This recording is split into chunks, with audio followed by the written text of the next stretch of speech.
Olá, está no ar Viva com Excelência. É uma alegria muito grande estar na sua casa. Depois de 3 semanas, eu estou de volta para conduzir o programa, para nós batermos alguns papos sobre alguns assuntos que vão ser importantes para você e a sua família. E hoje nós vamos conversar sobre orgulho, que é um assunto muito interessante que tem a ver comigo, com você que está em casa. E eu quero convidar você a continuar conosco até o final, ligar para 3 pessoas. Liga já, pega o telefone, convida pessoas a acompanhar o Viva com Excelência. Você vai ficar agora com as notícias da Igreja Batista Bethesda. Como seria sua vida se você pudesse colocá-la em ordem? Nova série de mensagens da Bethesda. Coloque a sua vida em ordem. Dos dias 27 de julho a 7 de setembro, aos domingos às 18h30, no Clube Atlético Piracicabano. Não perca! Mais informações www.batistabethesda.org.br. Igreja Batista Bethesda, uma igreja em células em que é proibida a entrada de pessoas perfeitas. Somos uma igreja em células e semanalmente nos reunimos nas casas em dezenas de endereços. Venha participar conosco. Quer saber mais? Nos envie um e-mail para celulas@batistabethesda.org.br ou ligue para 3421-5618. Venha participar conosco das nossas celebrações todos os domingos às 18h30 no Clube Atlético Piracicabano. Sempre uma palavra prática para a sua semana. Nas nossas celebrações temos culto para crianças de 0 a 9 anos e tradução do culto para os surdos. O clube fica nos seguintes endereços: entrada 1, na Avenida Brasília 571, ou entrada 2, na rodovia SP-304, no quilômetro 167. Venha com a sua família. E acompanhe a Bethesda nas redes sociais. No Facebook, Igreja Batista Bethesda. No Twitter, @IBBethesda. E no YouTube, Batista Bethesda. E acesse o nosso site www.batistabethesda.org.br. Igreja Batista Bethesda, uma igreja em células em que é proibida a entrada de pessoas perfeitas.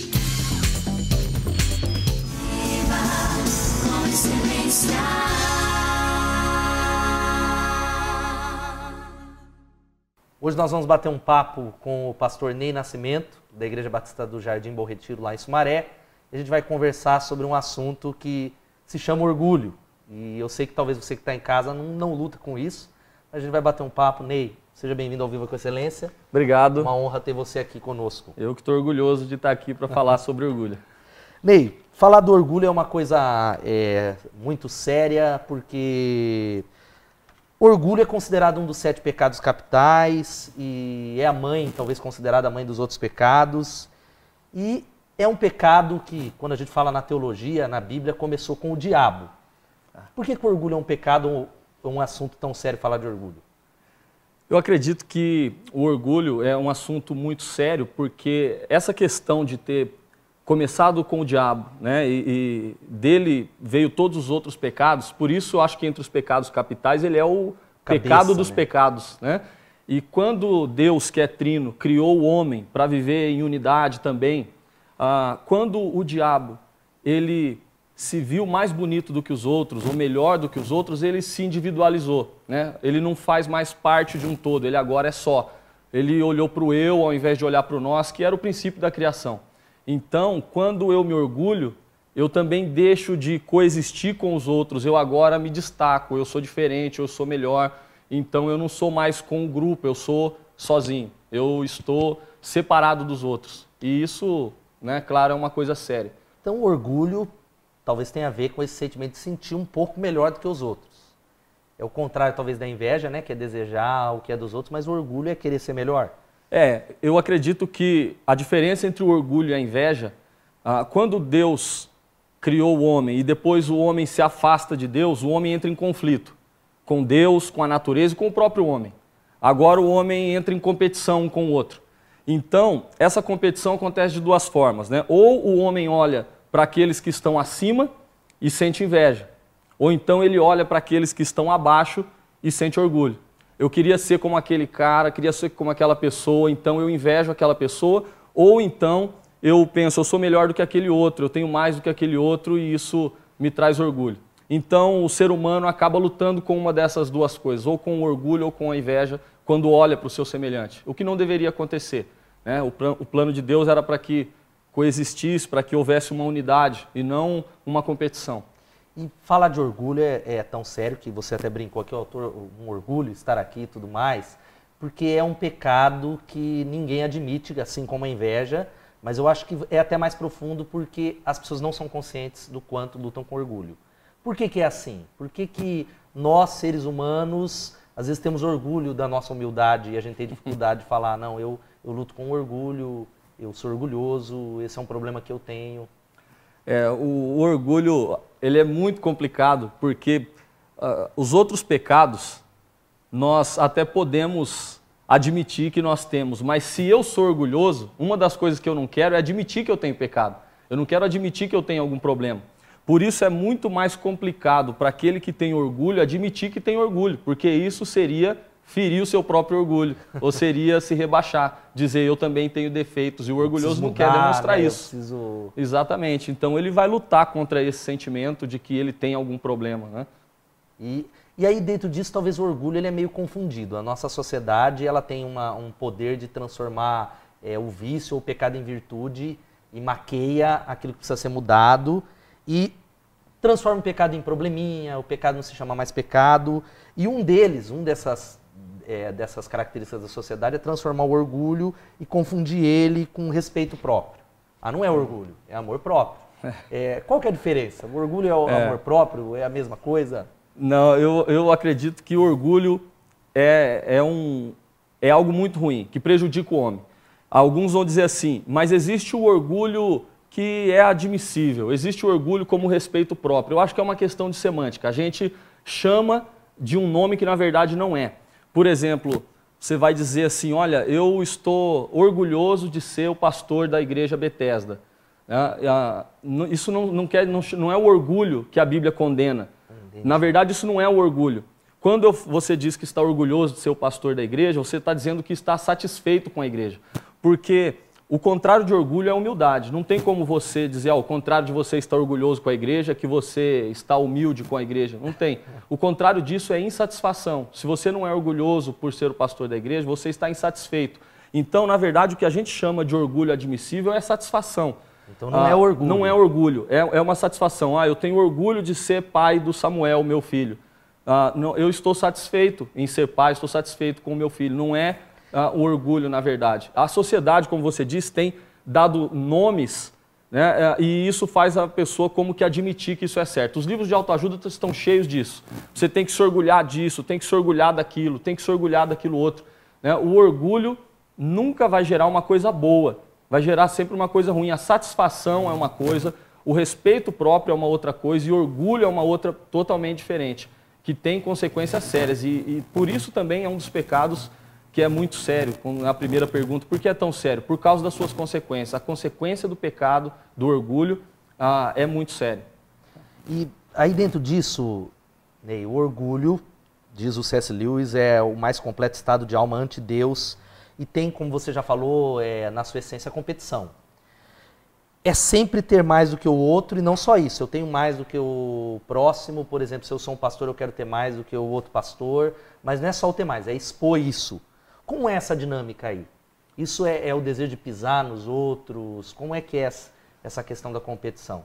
Então, eu acredito que a questão da competição, ou quando a pessoa tenta rebaixar o outro, talvez isso não fosse nem o orgulho.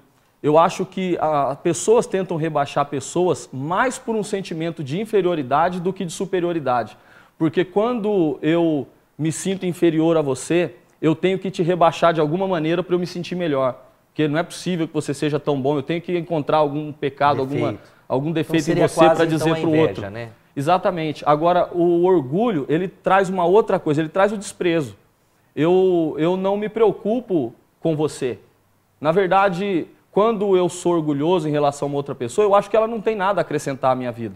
Ela não tem nada para me dizer, ela não tem nada que vai me fazer crescer. E isso, então, não vai fazer com que eu rebaixe a pessoa, vai fazer simplesmente com que eu despreze, o que talvez seja pior.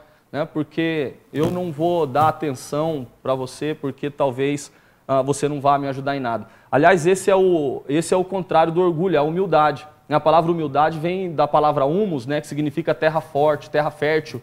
uma terra que você pode plantar alguma coisa. Então, quando eu sou humilde e sei que você pode acrescentar na minha vida, que você pode me fazer crescer, então eu vou te ouvir. Então é por isso que o orgulho é um estado anti-Deus, como diz o C.S. Lewis lá, né? Exatamente. Porque não tem como ter relacionamento com Deus e talvez ser desprovido de humildade. Exatamente. Eu me afasto das pessoas, eu me isolo das pessoas, eu me isolo de Deus, eu me afasto de Deus e eu me acho Deus. Suficiente para conseguir aquilo que eu preciso e aquilo que eu quero. Eu não dependo de ninguém, né? Aliás, outra sinônimo, né, da palavra do orgulho é a arrogância, né? E o arrogante é isso, rogar significa pedir. O arrogante é aquele que não pede, é aquele que não precisa pedir nada para ninguém. Não precisa de ninguém. Eu não preciso de ninguém, então eu me basto, né? E por isso não tem como isso ter a ver alguma coisa com Deus. Qual que é a dificuldade do ser humano com a questão do orgulho? Aquele que é orgulhoso, como a gente falou, vai ter mais dificuldade ainda em admitir. Mas a grande dificuldade, as pessoas às vezes confundem também essa questão do orgulho. No Novo Testamento, a palavra usada para humildade é uma palavra que ela vem de duas outras palavras, né? Uma é humilde no sentido de ter carência de alguma coisa. E em alguns textos, essa mesma palavra usada para os pobres, para os necessitados, e a gente usa também no português, costuma dizer isso. Vamos ajudar os mais humildes, né? Como se humilde fosse aquele que tem carência de alguma coisa. Mas a outra palavra é a palavra usada para mente, para juízo, para consciência. Ou seja, humildade é aquele que tem consciência da sua necessidade. Que ele precisa. De que ele precisa, de que ele pode crescer com a ajuda de outro. Isso é humildade. Então a definição de humildade talvez seria: eu posso crescer com a ajuda de outras pessoas. Então talvez a dificuldade está na essência, porque o ser humano ele é independente. Exatamente. Isso é que uma pessoa disse: olha, se a pessoa está num carro, tal, ela não pode desprezar quem não tem. E na verdade não tem a ver. Você pode ter um bom carro, você pode ter muito dinheiro, mas você mesmo assim pode ter consciência da sua necessidade de outras pessoas, de Deus, de que você não é sozinho, de que você precisa de Deus, de que você precisa de outros, né? E pelo contrário também, uma pessoa que não tem nada pode ser orgulhosa, mesmo não tendo nada, porque ela não tem consciência de que ela precisa de outros. Isso é verdade. Eu sempre costumo falar na Bethesda que muitas pessoas orgulhosas, e ao qual é uma luta minha, luta nossa, luta do ser humano, mas que eu conheço estão nos lugares mais pobres muitas vezes. Sim. Eu tenho servido pessoas muito pobres que são orgulhosas também, tanto quanto as que são ricas. E Ney, deixa eu fazer uma pergunta para você, que é assim: a Bíblia tem várias palavras, esse assunto não é pecado porque a gente acha que é e tudo mais, principalmente o livro de Provérbios, que fala que o orgulho precede a ruína. O texto de Provérbios capítulo 18 diz que quem se orgulha constrói portas altas, e eu creio que uma das características do orgulhoso é se isolar. Então, nos relacionamentos ele não se abre, ele tem dificuldade de ser corrigido, ele tem dificuldade de deixar as pessoas terem acesso à vida dele. Por que o orgulho gera isso, essas características de isolamento e talvez superficialidade nos relacionamentos? Como eu disse, o orgulhoso ele vai achar que não depende, ele vai achar que ele se basta. Então, na verdade, isso é muito ruim, né? O orgulhoso sofre por causa disso, mas o orgulho talvez seja ainda mais forte do que o sofrimento de admitir que ele precisa de outros. Por que o ser humano, e a gente se inclui nisso, porque o orgulho eu acho que é uma questão de que quando a gente fala que não somos orgulhosos, nós caímos nesse pecado. Certeza. Né? Aquela velha frase, ter orgulho da minha humildade. Né? Tantas pessoas orgulhosas, eu acho que é o pecado de todo ser humano. Né? A Bíblia diz isso. Mas por que o ser humano, assim como o diabo, faz de tudo para ser aplaudido? Ele se adula secretamente, a gente usa todos os artifícios de alguma maneira para ser ressaltado, adulado, louvado. Por que a gente faz isso?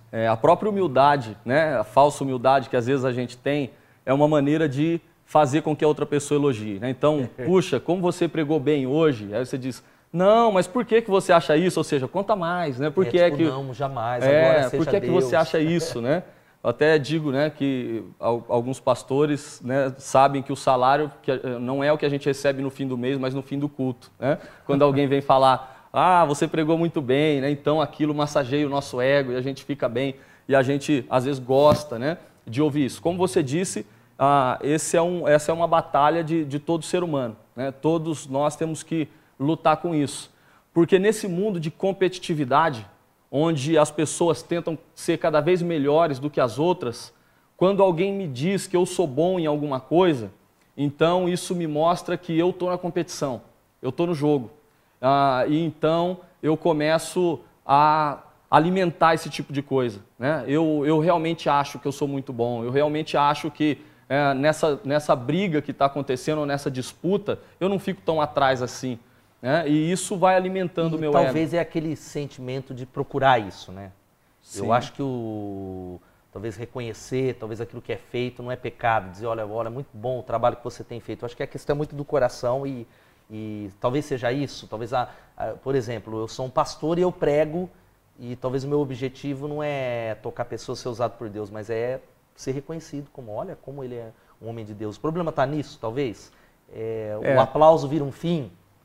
Quando o aplauso é o seu objetivo, então isso é complicado, né? Tem uma história, né, lenda, não sei, de Santo Antão, que diz que ele era muito perseguido pelo diabo e tanto que ele resolveu se retirar, ir para um lugar bem longe e ficar sozinho lá. E o diabo perseguiu e toda vez que ele ia fazer jejum, ele colocava um banquete na sua frente, toda vez que ele iria dormir, então pensamentos maliciosos vinham à sua mente, mas ele resistiu todos. Então, depois de muitos anos de perseguição, né, o diabo chegou até ele e disse, olha, pela primeira vez alguém resistiu às minhas tentações, você conseguiu, eu vou embora. E então, né, a história diz que enquanto ele ia embora, Santo Antão disse, Deus, muito obrigado, agora eu sou um santo. Aí então o diabo deu um sorriso e disse, ganhei de novo. Né? Quando a gente acha, né, que o nosso fim, na verdade, o nosso objetivo é ganhar almas, é pregar para as pessoas, né? Deus conhece o íntimo do nosso coração. Acho que essa é talvez a grande questão, né? Onde é que está a linha, né? Às vezes a gente fala, não, estou humilde, mas Deus, ele conhece. Deus sonda. E às vezes aquilo que começou bem, não termina bem. Talvez nessa história, o objetivo dele, o grande objetivo dele, era realmente resistir ao diabo. Mas no final, né, ele mostra que o objetivo dele era se tornar um santo, né? Talvez mais do que os outros. Então o orgulho enche o seu coração. Então, nós podemos começar bem, o meu objetivo é esse, é ganhar pessoas, é pregar para que pessoas sejam tocadas, mas às vezes, durante o processo, as coisas começam a mudar, né? Alguns elogios começam a nos fazer achar que aquilo aconteceu não porque Deus nos usou, mas porque nós somos bons para que isso aconteça. Isso tem a ver não só, a gente está falando aqui como dois pastores, mas não é só na questão ministerial, que é muito séria, a gente corre esse risco, né, de se perder fazendo a obra de Deus, mas também é relacionado com as nossas habilidades, vamos dizer, no trabalho, aqueles que talvez estão empreendendo, né? Não é um risco que se corre? Sim, com certeza. Lá em Ezequiel, quando fala, né, da queda de Lúcifer, fala que ele era o aferidor de medidas, ou seja, era nele que as pessoas baseavam para saber o que é beleza. Você era o padrão de beleza. Né? Então, a pessoa a pessoa que é referência em alguma área, né? Ela é boa naquilo que faz, ela corre o risco. A Bíblia elogia isso, ela elogia a pessoa ser boa no que faz. Né? A Bíblia diz, você viu um homem que é perito naquilo que faz, ele será colocado entre reis. Né? Ou seja, a Bíblia ela aprova esse tipo de coisa, você ser uma pessoa diligente e ser boa no que você faz. Mas você precisa tomar cuidado para que a sua habilidade ou você ser referência numa área não se torne uma armadilha para você, né? Achando que você é melhor do que outro ou que aquela habilidade que você tem vem de você mesmo. Né? Quão sério é isso, né? Nós vamos parar antes de chegar no final, nós vamos acompanhar agora os 180 graus, que são histórias de vidas que foram transformadas.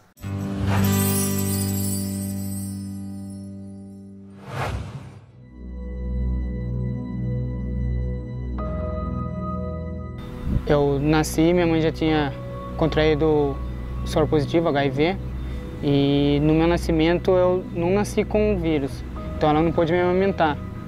Aí, com o decorrer do tempo, ela foi me criando, não deu nem um ano, ela deu para o meu pai e para minha avó me criar. Eu cresci com meu pai e com a minha avó desde criança.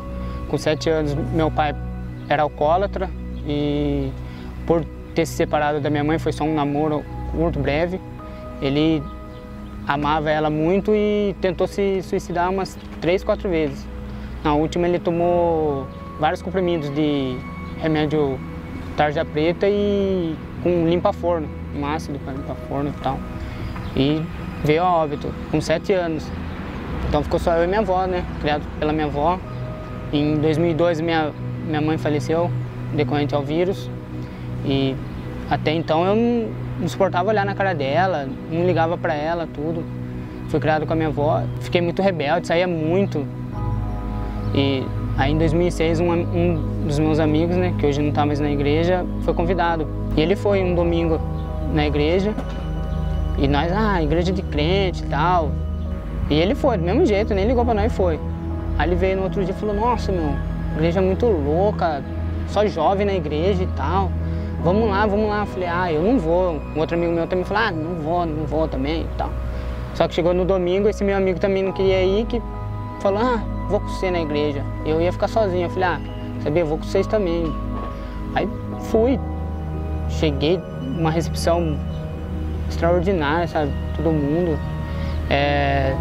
Vieram abraçar a gente, não teve aquela, sabe, aquele nervosismo que ficou, sabe, tipo, nego ficar enchendo um saco, porque a gente usava brinco, a gente era meio roqueirão, meio louco. A gente ficava usando brinco, usando roupa que a gente quisesse e tal. E entramos em setembro, dia 10 de setembro nós começamos a ir para a igreja. No dia 15 de dezembro de 2006, minha avó faleceu. No dia 16 foi o enterro e no dia 17 meu aniversário. Aí foi onde que, sabe, que eu vi mesmo que ali era o meu lugar, que no mesmo dia o pastor veio, me abraçou, falou, tamo junto, o que você precisar, você pode contar com a gente e tal. Aí eu vi que ali, sabe, Deus estava operando e tal. A partir do momento que eu comecei a andar com Cristo, que eu abri a minha mente para Cristo, eu vi que tudo que eu fazia de louco, eu podia fazer dentro da igreja sem ter que fazer loucuras, assim, que eu fazia beber, saía beber, zoar com os outros na rua, e isso não era legal. E hoje eu sei ser louco sem ter que usar nada disso.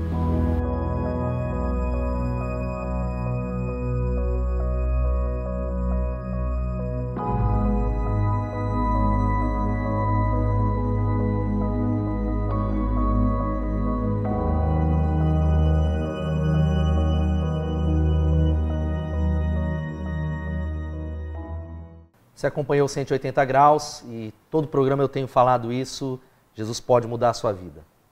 Ney, para fechar aqui o nosso bate-papo sobre o orgulho, Deus incisivamente ele proíbe o orgulho de tal maneira que diz que Deus ele abomina, né? Ele faz muro para com os orgulhosos e dá graça para os humildes. E aí eu queria perguntar isso, por que Deus proíbe o orgulho? E no final você pode também dar algumas dicas de como é que a gente pode vencer esse pecado tão sério.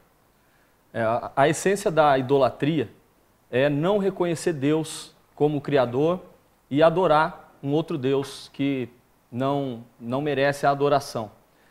E o orgulho é você adorar a si mesmo, é adorar o próprio ego, é dizer que você mesmo é quem é responsável por tudo aquilo que você faz e conquista e não reconhecer Deus nas suas vitórias.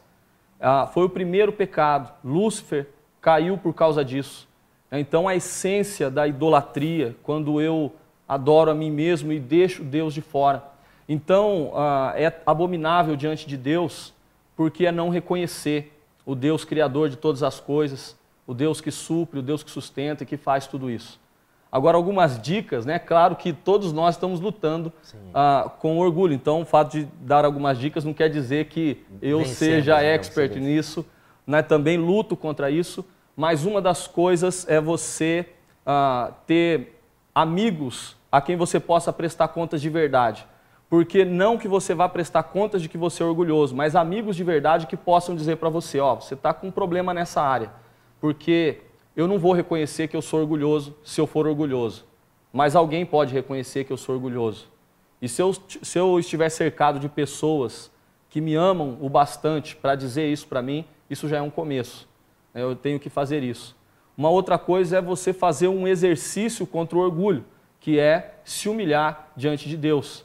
Oração, você orar, pedir isso para Deus, você reconhecer Deus em todos os seus caminhos. A palavra de Deus diz, reconhece-o em todos os seus caminhos e Ele endireitará as suas veredas. Reconheça Deus em tudo aquilo que você faz e então Ele vai te ajudar a se livrar desse pecado, o pecado do orgulho. Ney, quero agradecer pela sua participação aqui no Viva com Excelência. Eu acredito que nos ajudou muito, né? É só um comecinho. E eu quero indicar um livro para quem está em casa, a gente sempre faz isso, que é esse do Tim Keller, Como Integrar Fé e Trabalho. Você pode adquirir lá na livraria Sonhe com a Manhã da Igreja Batista Bethesda, vai aparecer aqui embaixo na tela, que funciona segunda a sexta, às 8h30, às 17h30. Você pode adquirir na nossa livraria, que funciona lá. Você que está em casa agora vai acompanhar o Percepções, que é uma palavra para o seu coração.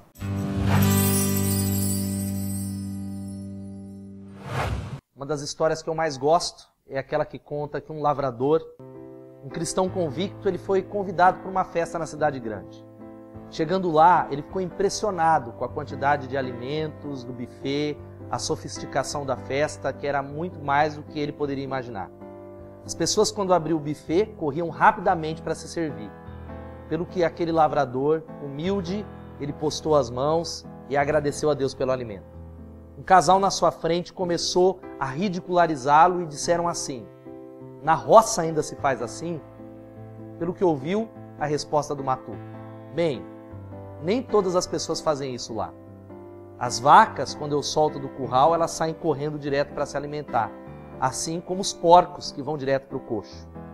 A grande realidade é essa: a gratidão é um retrato do nosso coração, do estado da nossa alma. É por isso que o apóstolo Paulo ele fala lá em 1 Tessalonicenses 5,18: em tudo dai graças, porque esta é a vontade de Deus para convosco. Esse é talvez um grande segredo para mudar a sua circunstância, mudar a sua situação, que não é ter uma mudança real financeira, mas é talvez mudar os óculos aos quais você a enxerga. Sabe qual é a chave para um coração transformado? Ela se chama gratidão. Por isso que Jesus diz: em tudo dai graças. Você quer ter uma vida transformada? Comece a aprender a agradecer por todas as circunstâncias. Agradeça a Deus pelo seu trabalho, ao invés de reclamar por aquele que você ainda almeja. Agradeça a Deus pela sua família.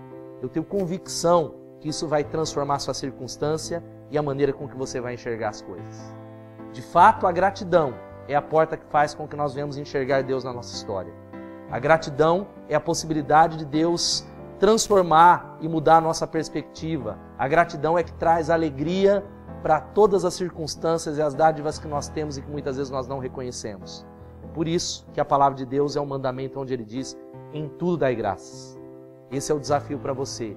Dê graças a Deus, comece a praticar isso. A sua vida será transformada, você estará pronto para viver uma vida com excelência.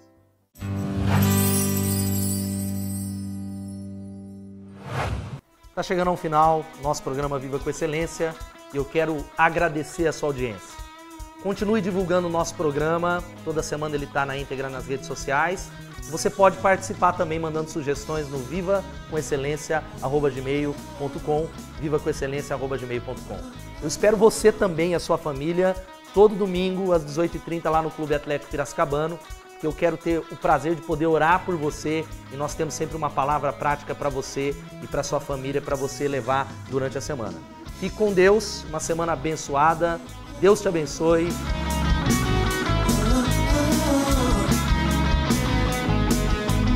Viva com excelência.